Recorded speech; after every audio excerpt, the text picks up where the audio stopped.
E aí, pessoal, tudo bem com vocês? Hoje nós vamos dar início ao nosso PET, volume 4, do nono ano do ensino fundamental. Antes de entrar na correção, pessoal, gostaria de propor um desafio aí para o nono ano. Alguns alunos querem que eu adiante, o professor faz de uma vez a semana 2, mas para me fazer a semana 2, pessoal, eu vou deixar um desafio aqui, tudo bem? Assim que esse vídeo bater 400 likes, 400 gostei, eu vou parar tudo que eu estiver fazendo e vou gravar a semana 2 para vocês. Pode ser isso? Tranquilo? Então, pessoal, mete esse vídeo aqui, ó, 400 likes. Se você está querendo aí que chegue a semana 2 rápido, deixa aí o seu like, manda para o seu pai, para sua mãe, para o seu colega, pede eles para curtirem, que isso ajuda muito, tanto para me corrigir a semana 2, quanto a crescer esse canal, tudo bem? Sendo assim, eu agradeço a vocês que estão compartilhando e visualizando os vídeos, e vamos nessa, né, para a nossa correção. Pois bem, pessoal, então nós vamos aqui entrar na semana 1, onde nós vamos abordar o tema função afim, conforme pode ser visto na nossa rota de estudos. Esse tema, pessoal, é um tema muito, mas muito importante e que é cobrado com muita frequência no Enem e nos demais vestibulares. Só que é um tema extenso, não teria como eu explicar tudo de função afim nesse vídeo. Esse vídeo, entenda que eu vou explicar como se fosse a ponta do iceberg que afundou o Titanic. É só a pontinha, tudo bem? Mas tem muita coisa além. Se caso vocês desejarem que eu grave um vídeo falando sobre função afim, deixa aí nos comentários. Eu posso deixar aí uma playlist fazendo umas 3, 4 aulas falando do tema. Tudo bem? Então vamos nessa, ó. A pontinha aí, um pouquinho desse conteúdo antes de entrar na correção. O que é uma função, professor? Antes de explicar o que é uma função, veja comigo este exemplo. Neste exemplo, ó, eu tenho uma equação que ela possui dois valores desconhecidos, também chamados de incógnitas, né? Perceba, y é uma incógnita e x é uma incógnita. E qual que é o valor de x e qual que é o valor de y? Aí depende. Exemplo, a cada valor que eu colocar em x aqui, ó, eu terei um valor diferente para y. Imagine comigo, x igual a 0. Se x vale 0, 0 mais 1, y é igual a 1. E se x vale 1? 1 mais 1, y é igual a 2. Entenda que y, o valor de y depende do valor de x. Daí que vem o nome função. Por quê, professor? Dizemos que y está em função de x. Tudo bem? Então, por isso que tem esse nome, porque um depende do outro. Um outro detalhe bacana aqui também, pessoal, que você pode representar outra incógnita com y ou com f de x, que é a mesma coisa de função de x. Por isso que tanto faz, tá? Você pode ver aqui, ó, um y igual a x mais 1 ou f de x, x mais 1. Tudo bem? Agora, o que seria uma função afim? A definição da função afim é o seguinte, ó, um outro nome que ela também pode ser chamada é de função do primeiro grau ou de função polinomial do primeiro grau. Ela sempre é definida por essa lei de formação aqui, ó, bastante atenção.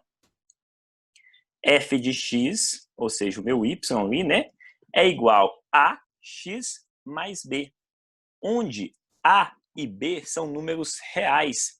E a esses números nós chamamos de coeficientes, tudo bem?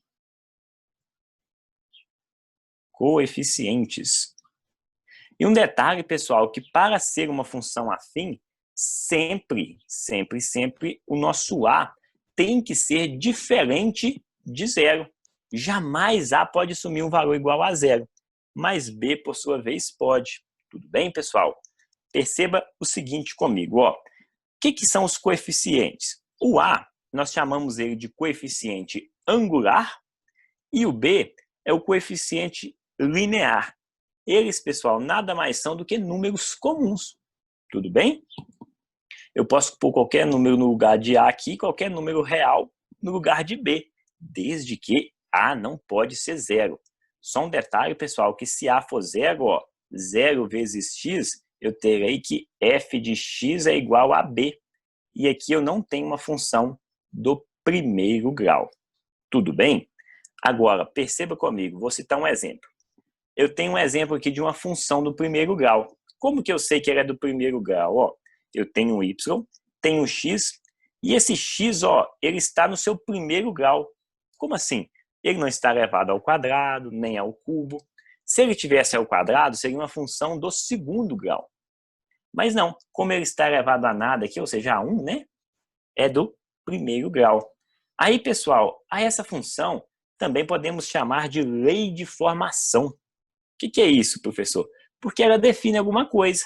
Ela define a formação de um gráfico, ela define a formação aí da nossa tabela, tudo bem? E através dela, ó, eu insiro informações, encontro outras informações. Insiro x, encontro y. Tranquilo? Sei que é muita informação, mas não preocupa que na hora dos exercícios vocês vão entender tudinho. A Nazaré, como é que tá? Então vamos lá, pessoal, para os exercícios. Ó. Exercício de número 1. Em várias situações da vida real, pode-se aplicar a função afim ou função do polinomial do primeiro grau. Por exemplo, a temperatura pode ser indicada em duas escalas. As escalas Celsius, que é a escala do Sistema Internacional de Medidas e utilizada pela maioria dos países, inclusive aqui no Brasil, e Fahrenheit, que é utilizada por 3 países, sendo um deles os Estados Unidos. Para converter uma temperatura X expressa em graus Celsius para uma temperatura Y em graus Fahrenheit, usamos esta relação, que é a lei de formação. Entendeu, pessoal? Essa função aqui, ó, nós temos uma função do primeiro grau. E perceba que, então, ó, o próprio exercício já chamou ele a lei de formação, porque ela transforma Celsius para Fahrenheit. Tudo bem? Então, continuando a leitura, ó, que é a lei de formação de uma função polinomial do primeiro grau, sendo A, lembrou? Coeficiente angular, e B, coeficiente linear. Tudo bem? Anote aí no caderno. A igual a 1,8 e B igual a 32. Assim, pontinho. Com a temperatura de 10 graus Celsius, consideramos x igual a 10 e determinamos sua conversão em graus Fahrenheit. Ou seja, ó, imagine comigo aqui a função, você vai inserir x, o exercício diz que x são os graus Celsius, tudo bem? Você tem uma temperatura em Celsius, você insere aqui no valor de x e automaticamente a sua função vai te dar o f de x. Você vai encontrar o valor da sua segunda incógnita, ou também pode ser chamado de y, né, pessoal? Essa segunda incógnita já é os graus Fahrenheit. Então, vamos fazer um exemplo. Ó.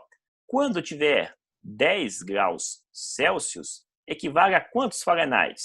Então, no lugar do x, a gente coloca o 10, faz a multiplicação aqui, ó, 10 vezes 1,8, 18, mais 32, igual a 50. Ou seja, 10 graus Celsius é igual a 50 graus Fahrenheit. Beleza? É a mesma coisa, tá, pessoal? Então, qual é mais quente? Nenhum, né? A temperatura é a mesma. Vamos agora calcular um segundo exemplo aqui. Lembrando que ambos exemplos já foram feitos no PET. Você não precisa copiar nada. Só estou explicando a vocês. Tudo bem? Com a temperatura de menos 5 graus Celsius, consideramos x igual a menos 5 e calculamos a sua conversão em graus Fahrenheit. Então, ó, eu pego a mesma lei de formação, só que aqui, ó, eu vou inserir o valor de x igual a menos 5, ou seja, 5 graus negativos aqui, ó. 1,80 vezes menos 5 é igual a menos 9. Menos 9 mais 32 igual a 23. Em outras palavras, podemos dizer que menos 5 graus Celsius equivalem a 23 graus Fahrenheit. E assim, pessoal, a gente poderia brincar aqui, ó, a tarde toda de colocar valores para x e encontrar valores para y. Tudo bem? O que eu preciso que você entenda? Que essa função é uma lei de formação e que cada valor de x me dará um valor de y diferente. Beleza? Vamos para a letra A. Agora é com você. Complete a tabela abaixo, determinando os valores de y igual à função de x e os respectivos pontos de coordenadas x e y do gráfico da função f. E agora, professor, coordenadas, que é isso? Calma, calma, que eu vou explicar para vocês agora. Vamos lá, ó. Então, imagine, ó, se eu inserir na minha função está aqui, ó. Se eu inserir na minha função menos 10 graus, ela vai me mostrar quanto que é em Fahrenheit. Então, fazendo isso, ó, no lugar do x eu vou colocar menos 10. 1,80 vezes menos 10 é menos 18. Menos 18 mais 32 sobram para mim 14. Ou seja, ó, temos que menos 10 graus Celsius equivalem a 14 graus Fahrenheit. Esse aqui não é o valor de x? E este aqui não é o valor de y? Eles não formam um par? Juntos, então, nós chamamos ele de uma coordenada. Tudo bem? E para representar essa coordenada, ó, sempre eu coloco entre parênteses primeiro o x e depois o y. Então, ficaria ó, dessa forma aqui. Ó. O meu x é menos 10 e o meu y igual a 14. Tranquilo, pessoal? E, professor, para que serve essa tal de coordenada? Depois nós vamos representá-la no gráfico, tudo bem? E mostrando no gráfico, ela vai formar aí o desenho da nossa função. Tranquilo? Então, vamos encontrar a coordenada agora se eu inserir um x igual a menos 5. Inserindo um x igual a menos 5, eu tenho que 1,8 vezes menos 5 é igual a menos 9. Menos 9 mais 32 igual a 23. Então, a minha coordenada é menos 5 e 23. Escrevendo ela aqui. Sugiro que vocês tentem, quem não fez ainda, pause o vídeo e tente fazer você mesmo e depois você confere comigo. Então, vamos lá. Para o x igual a 0, no lugar de x eu coloco 0. 1,8 vezes 0 é 0, mais 32 é igual a 32. Ou seja, minha coordenada é 0 e 32. Para valores de x igual a 5, 5 vezes 1,80 é igual a 9. 9 mais 32 igual a 41. Portanto, primeiro vem o x, depois o 41, e assim eu formo a minha coordenada. Já na questão, sendo o valor de x igual a 10, eu tenho que 1,80 vezes 10 é 18. 18 mais 32 igual a 50, integrando assim a nossa última coordenada da tabela. Tranquilo, pessoal? Agora vamos para a letra B, entender o que vamos fazer com essas coordenadas. No plano cartesiano abaixo, marque os pontos de coordenadas x e y encontrados e trace a reta que representa graficamente a função x. Aqui, pessoal, que nós vamos entender para que servem as coordenadas. Ó. Então, eu já copiei elas, deixei de ladinho aqui para vocês visualizarem. E perceba comigo, sempre o que está de lado, ou seja, o meu eixo horizontal, ele é o meu x. Tudo bem? Perceba que o exercício até trouxe aqui ó, já graus Celsius, porque o Celsius era x. E sempre o eixo que está na vertical é o eixo y, que o exercício chamou de Fahrenheit. Tranquilo? Aí, ó, eu vou observar comigo como se fosse uma batalha naval. Vou marcar os pontos aqui no meu gráfico. Olha, eu tenho que minha primeira coordenada, vou chamar de ponto A, ela é definida por um x igual a menos 10. Então, opa, x, eixo de lado aqui, né? Ó, menos 10 está aqui ó, em x. Então, ele está por aqui, ó. Tudo bem? E perceba que a coordenada y desse ponto A é igual a 14.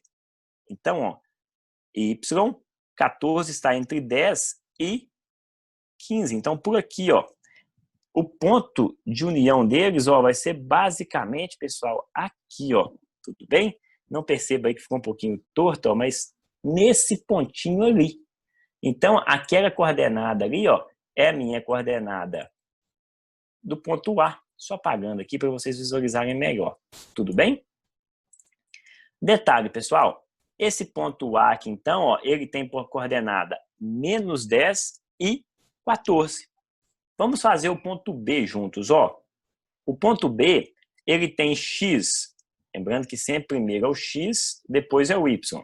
X igual a menos 5, ou seja, ele está aqui, ó, nessa reta aqui, o x, e o y é igual a 23, ou seja, entre 25 e 20, por aqui, né, no meio. Então, perceba, ó, ele vai dar exatamente aqui. Tranquilo? Este é o meu ponto B. Então, para isso que servem as coordenadas, pessoal. Cada coordenada vai te dar um ponto no seu gráfico. Então, vamos lá, ó. Letra C. A C, ó, o meu y é igual a 0. Perdão, meu x é igual a 0. Então, significa que ele está aqui, ó, em cima do eixo y. E perceba que o meu y é 32. Então, meu ponto vai estar aproximadamente aqui, ó. Tudo bem? Este é o meu ponto C. Continuando, o meu ponto D, ele é representado por 5, 41. Então, 5 é aqui, 41 está aproximadamente aqui, ó. Então, encontrando, olha lá, ó, neste ponto aqui. Perfeito? Ponto D. E, por fim, o meu ponto E, que é o meu último ponto, eu vou representar ele aqui em cima, ó. 10, 50. O exercício não pediu para você dar nome aos pontos. Eu estou dando aqui só para a gente identificar onde está cada um, tudo bem? Agora, perceba, se eu pegar estes 3 pontos, dá para me traçar uma reta entre eles, né? Ficaria dessa forma. Então, temos aqui, ó, a representação da função no gráfico. E um detalhe muito importante, pessoal, toda função afim que tem essas características que nós estamos trabalhando, sempre será representada por uma reta. Então, anote isso aí. Não foi coincidência que deu para traçar essa reta, não. Ó. Independente do ponto que eu for inserindo aqui, sempre vai cair em cima dessa reta. Isso é muito bonito, né, pessoal? Eu acho particularmente lindo. E agora, um detalhe muito bacana. Essa reta, perceba que ela está subindo, né? Em outras palavras, ela está crescendo. Então, nós chamamos essa reta de reta crescente. Professor, como que você está vendo que ela está subindo? Perceba, ela começa embaixo, está subindo tanto o x quanto o y. Não é verdade? Cada vez que o meu x está aumentando, o meu y também está. Então, essa reta é uma reta crescente. Mas você não precisa desenhar o gráfico para saber se ela é crescente. Tem um macetezinho aqui, ó, que se você aprender ele, acabou. Você está feito. Muita atenção, de olho no lance, e eu vou explicar para vocês esse macete. Ó. Imagine comigo uma função qualquer. Essa função aqui, y igual a 3x mais 1. Essa função é crescente ou decrescente? Ou seja, se eu desenhar meu gráfico, ele vai estar nesse formato crescente, ou, pessoal, quando nós falamos decrescente, é algo assim, tá? Ó, que está descendo. Então, aqui, ó, ela está subindo e aqui ela está descendo. A função afim, ou ela é crescente, ou ela é decrescente. Então, vamos lá. Só de olhar para ela, será que eu consigo descobrir? Consegue. Imagina comigo, ó. Quem que é o A? Lembra que o A sempre acompanha X? AX mais B. Então, o meu A, ó, é o 3 e o meu B é igual a 1. E observe esse A, você lembra o nome dele? O A é o coeficiente angular. Sempre que o seu A for maior que 0, anote isso aí. Sempre que o A for maior que 0, perceba que a sua função ela é crescente. E o desenho dela no gráfico vai ficar desse formato aqui, ó, tipo que está subindo, né? E sempre que a sua função o seu A for menor que 0, perceba que o seu gráfico será decrescente. Ou seja, ele começa lá em cima e vai caindo ali. Tudo bem, pessoal? Tranquilo? Bacana? Gostou da regrinha? Aí sempre tem aquele aluno que pergunta, professor, mas e se o gráfico for igual, o A for igual a 0? O que acontece? Se você voltar no slide, você vai perceber que a função afim não pode ser A igual a 0. Mas, se caso acontecer um A igual a 0, você tem uma função que não é afim, mas é uma função constante. Porque o desenho dela sempre vai ficar assim, ó. Vai ser y igual a um número qualquer. Tudo bem, pessoal? Tranquilo? Qualquer dúvida, deixe nos comentários que vai ser um prazer em ajudá-los, tudo bem? Letra C. Analise o gráfico da função que você construiu no item anterior e responda as questões a seguir. Primeiro pontinho. Quando a temperatura expressa em graus Celsius aumenta, a temperatura correspondente expressa em graus Fahrenheit aumenta ou diminui? Vamos ver aqui? Ó, sempre que o x estava aumentando, ele aumenta por esse lado, perceba que os graus Fahrenheit estão subindo também em y. Ou seja, ambas estão crescendo. Tudo bem? Aumenta. Ou seja, são diretamente proporcionais. Tudo bem? A função f é estritamente crescente ou estritamente decrescente? Por que, professor, que o PET está falando de estritamente? Existem algumas funções, pessoal, sem ser afim, mas que elas assumem momentos que crescem e momentos que elas decrescem. Tudo bem? Mas na função afim, como sempre é uma reta, jamais ela vai sair dessa posição. Ela vai tendendo ao infinito para esse lado e tendendo ao infinito para esse lado aqui, ó. Então, ela é estritamente crescente. Tudo bem? Porque ela começa embaixo e vai subindo. Ela vai crescendo tanto o eixo X quanto o eixo Y junto. E uma regrinha aí para você ver se ela é crescente ou não é sempre observar o A da função. Lembra que o A nosso era 1,8 que acompanhava x mais 32? Ou seja, o nosso A aqui, ó, ele é positivo. Portanto, pessoal, como disse a vocês, aqui se encerra a nossa aula. Eu queria muito agradecer a atenção de vocês que ficaram conosco até esse momento e desejo a vocês bons estudos, um grande abraço, fiquem com Deus e até mais!